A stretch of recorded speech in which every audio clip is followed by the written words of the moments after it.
Saati san dabarsite arii ofirraa balleessite siigalee miti. Arii sirraan baddu taanaan garuu ati badduudha. Innillee akkasuma arii sirraan baddu taanaan hakiimitti qabata taanaan bultiin qiimii hin barbaachiftu. Bultiin haaloo hin barbaachiftu siigalee. Namni ilmoo walirraa dhale keessattuu haaloo wal baa jechuun hin taatu. Kanaaf isiniin jedha dhiifama naa godhaa namni tokko tokko waa osoo hubanne waa jedha fakkeenyaaf dhiifama naa godhaa. Nama deegna mucayyoo fuullee fakkaataadha. Maaliif akka keessaati mucaa san silaa argee gaafa dassidha jedha. Makinaatum rakkoo isaanii isaaf rabbi hin beeka siigalee namni tokko maaliif waan akkas godhu jaalateen godhu lafaa ka'ee maaliif godhu? Maal taanaan maaltu maal uumamnaani waan isii qofaa waan isaa qofaatii miti waan miidiyaa qofaa miti rabbi beeka haqaa jaarsaaf jaartii. Isaan anillee dhararra kaa'uu danda'a isiillee dhararra kaa'uu dandeetti rakkoo miti sun. Nama fuuldura namaatitti dara walirra keette malee fuuldura rabbiitti dara walirra hin kennu siigalee. Tarabbii isin dhugoonfadhaa isiniin jedha ulfaadhaa shamarran ta'e tasgabbaa lammata ammootu haasa'u isin haasa'u itin har'a miidiyaa gubbaa baatanii qaamni isin mul'ifatan kun kulliin isaa boru gabbaa'essi wanni jedha. Ani miidiyaa kana gubbaallee nama miidiyaatii miti har'a maleellee nama miidiyaa gubbaa dhufeellee waa'ee ilmaantii haallee haasa'u miti yoo barbaachisaa ta'e keessaa namni waan fedhe isin illee yoo ta'e haasa'uu dandeetti waan isin maraatteef akkana yookaan ammoo miidiyaa gubbaa baatee malee waan biraa waan na dubbisu hin jiru ture. Kaleessa yoo shamarran ta'e namni isin hin dalagatin namni kuno doktorri isin bira jira doktorri wajja sitti ergee ol qabi gabbuusi namni isin agarsiisi hin jiru biizinesi isaati saa wala laasle garuu ammoo miidhaadha siif borii rakkoo qabaa was of quba qabaadhu siin jira galata ulfaadhu as leegii wallaahi jireenya isii guutuu hin miidhuu ni danda'a wanni isiin har'a dalaydu kulliin isaa borii isii miidhaan. Amma takkaayyoo kana of nagarsiiftu guyyaa lammata Baangaalii duubatti mul'ate rakkoon irra gayaare as jala jirtille. Kun beekamaadha fakkeenyaaf amma Baangaalee isiisan akka fedhe abbaan fedhaa jaalatu ilmi namaa kun sissinnaa yaadaasli wal sissinnaa gaafa si jaalatu san akka fedhe si faarsuu danda'a akka barbaadisi waliin jiraachuu danda'a. Gaafa sissinni isaa si fedhe gaafa si kuufe garuu wamaatti qabdu kanaan ooma kaleessa beeku wamaatti qabduun si arrabsa. Keessattuu nuti ilmoon dhiiraa gaafa si kuufne waan feene siin jennu. Siigalee gaafa walaa garuu nan galchu laayifiin ati na dura dabarsite. Yookaan ammoo ilmoon ati qabdu nan galchu siin jedhuu danda'a. Hin galchaan yaammoo hin dhukkuba gaafa keessa jitare. Kanaaf of qusadhaa isiniin jedhan obboleeyyantii yoo rabbi sodaattan.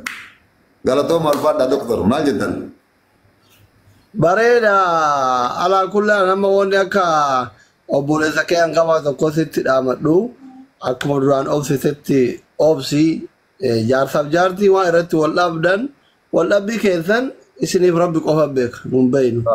Naahira kana ati yeroo baay'een argaa nama obsa qabu argaatuma jira miidiyaa kanatti waan deemuu minaamin ima argina rakkoo miti. Isin siifullee osoo hin taane warra suuraa ilmaan keessaniitiin daldalu jechuun wal dhabanii adda bayanii minaamin waan jiru argaatuma turre.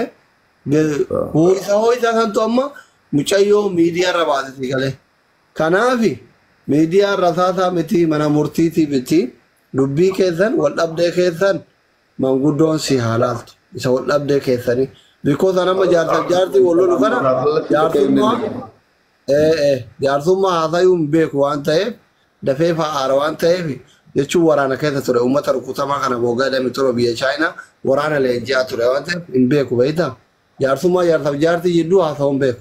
Isa wal dhabdee keessanii ekalee badii qabaa ekalee jinnii qabaa san jaarsummaa isaaniiti.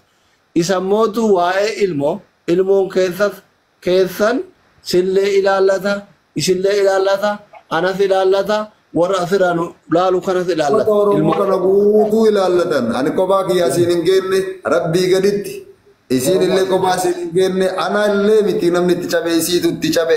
Siigalee isiitu itti funuune isiitu handhuura itti dhabe asli isii coraa itti dhabe isiitu irraa itti arrabsamaa jira miidiyaa kana gubbaa lammataan miidiyaa kana gubbaa akkasiin baatee ilmaan xiyya qabattee waan kana iyyuu daleedu hin fedhu siigalee miti miidiyaan kabajaa siin qabu si xiqqeessa malee ol siin kaasu. Kanaaf yeroo isiin ilmaan ofii barbaadu si dawwalte dirqii irraa gas yookiin yoo naa dawwalte Tidak wala. Usul ilman. Ilman ufi afuratu tamsuma sinjeru kaba. Guddaa galatoomii gaafii xumuraa ati amma silaa shanshanii malee dhatu jette taraa jaartii lammaffaa eessaa furuu barbaadda Oromiyaa keessa. Wallahi jaartii lammataa ani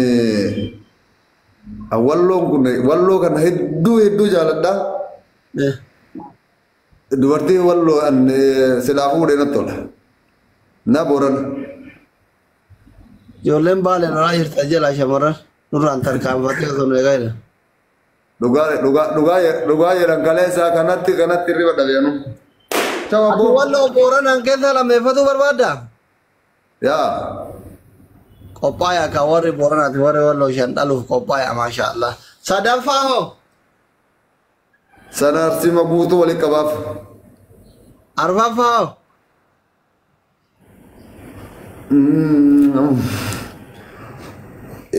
Ilu.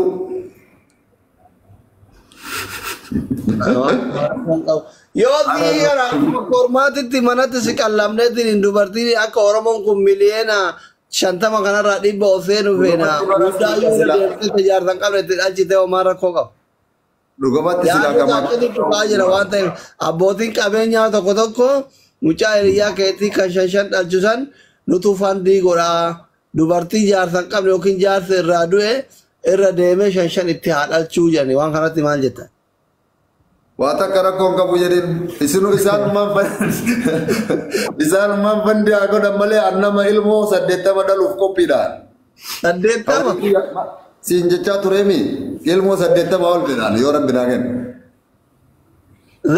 Zaafirootan keessan keessa baay'inaan ka tokkoffaa ilmaan meeqa qaba? Takka illee naa ta'u jaartii lama sadii argata. Faamilii kenna keessaa. Jechuun abbeeraa, akaakayyuu, minaamin, eessuma waan akka baay'ina ilmaanitiin tokkoffaa meeqa qaba? Wallahi zaman as kaluu kanan beeku warri faamilii haadhatii nama 30 wayii ka abbaa kiyyaallee akkasuma dila obboleeyyan bichaan nama 30 wayii ka haadhaa fi bakka tokkotti shan dhalchuu rikaardii Oromoo cabsite kana baay'ina ilmaanitiin warra 30 fa'aa qabu jira cabsuu qabda. Laazima kun. Wallahi cabsuu qabda. Yoo xiqqaatee 50 dhalchuu jabbar 50 dhalchuu yeroo beera kuran qofatti dhalchita bara yoo takkitti illee dhimma jedhamsiisa. Kudhanitti shan dhalchinaa 50 wallahi. Beekamaan. Awwazu billahi itti takka 8 wallahi rabbi naa kenninaanan halaalan eenyu raayuun dhalcha eenyu raayuun rabbi guddisa ilmoo anaa miti ana maali yas. Oromoon hin guddifatti Oromoon ananii afaan itti abiduu dhalchee. Ana ma osoo si ta'e jechuudha. Tokkoffaa lammaffaa osoo si ta'e. Diyaasporaa kanallee waan baay'atuuf lammaffaa Harargeetti dhalcha. Takka karoora sii ka'a. Harargee dhugaadhaaf Harargee galeellee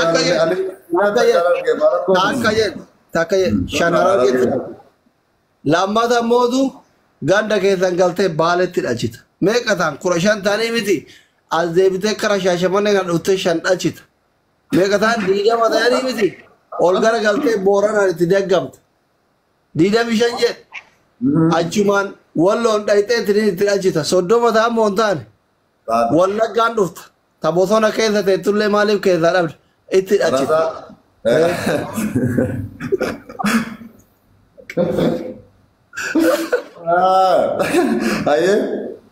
Kutaa Oromoo 11 kanarraa osoo 5 dhalchitee meeqa ta'e beekta?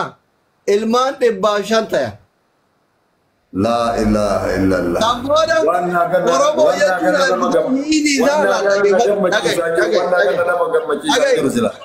Dhagaye. Sila amma ati fakkeenya Oromoo tokkummaa Oromoo taata. Oromoon hundi silaaleetiin bakka of keessa silaalee gandaaf lagaa wal darbatu jechuudha. Hundatti 5 dhalchite. Ilmaan 500 yoo dhalchite shawat hundatti yoo dhalchite bakka Oromoo fi jechuudha. Oromoodha 5 kun odaadha jechuudha. Odaa 5 ati Oromoo taata. Beekamaadha. Minna akkasii silaa akkas ta'e bareeda. Yaa akkas ta'uuf dura situ du'a. Maaliif du'a? Maaliif du'a? Wanta kasih masyarakat zaman Rasul alaihi salatu wassalam. Allah wasallam. Rasul jaartiin tu kabadiin beeyta dubartiin inni naati. Ay. Akkuma nuti amma waan nu ijaazaa jennuun kana isaan faraqaadhaan bu'an gaafas yaani haqa isaanii eeguudhaaf galgala takka was bulan galgala takka kotti ol hin kaan gubanii isaanii ol hin dhiitanii jechuudha. Ay. Mana duraanii bulanii mana itti aanu deemuuf deeman isaan. Kana osoo deemu jiranii galgala mana kana bulanii deemanii bira taruuf deemanii hin addi jaartiin isaanii tun Faatimaa haa taatu waan kanaati. Jettee addi. Rasuulli alayhi salaatu wassalaam gubanii isaanii ol dhiitan haqa isaanii akka zollomaniitti ilaalan haqa nama kaanii. Dhaabatanii yeroo dheeraaf caqasanii dadhabnaan inni osoo an dhaga'u sheenawuu irra jedhanii itti seenanii maal taatee jedhanii gaafatan. Aaduu malee jechuu malee akka nama sakaraa lubbuun keessaa bahu godhachuu malee waan akka dubbachuu diddee osoo isaan akkasitti mataa ol qabanii gaqqaban subii azaanni rabbi itti bahee jechuudha. Gaafa azaanni rabbi bahee kaa salaataa jetteen fayyite. Rasuulli alayhi salaatu wassalaam haqa salaataa osoo hin ta'in haqa jaartii isaanii guutuuf jaartii itti aanuta haqa irraa qabduu san dhaqe. Ulaa isaaniitti akka ka'e. Bakka dhufte deebii jettee nuyi miti rasuula kennaan alayhi salaatu wassalaam dubartiin zamana keenya kanaa miti didanii jennaan keeshaa buufatanii ulaa isaanii dura rafan jedhan yoo guutuun guututti illee walitti qabee isin ibsuu baadha. Keeshaa isaanii afatanii rafan masgiida isaan dhabanii jennaan sayyidina Alii fa'aa Rasulli kenna maaltu isaan qunname hin dhukkubamoo hin dadhabanii masgiida rabbii irraa hafan kan jedhan kaanii sobaan sabayta deeman. Rasulli kenna alayhi salaatu wasalaam keeshaa afatanii ulaa dura jiran. Maalumas si qunname dubartii tanaan addunyaa tanarraa fituu qaba namni jedhe sayyidina Alii himi. Guyyaa san Rasulli daymeesee mukattu jira jedhan. Namni nagarin kinniisni daymee akkana bareedaatu muka wayii irra jira. Deekoo talii kiyya narraan jarjarin akkasii miti waan si agarsiisa. Umar jedhaa jira warri koomentii. Ayyee warri koomentii Umar jedhaa jira oof. Umar ta'uu danda'a anamma waan kana ture akka isin dhabeetanii amma zamana keessaa kunoo keessaa dhaabee ati bakkuma inaa baasan keessaa nuumuuf. Ayyee. Tama inaa baasii maa dhageeffadhati. Infit dubartii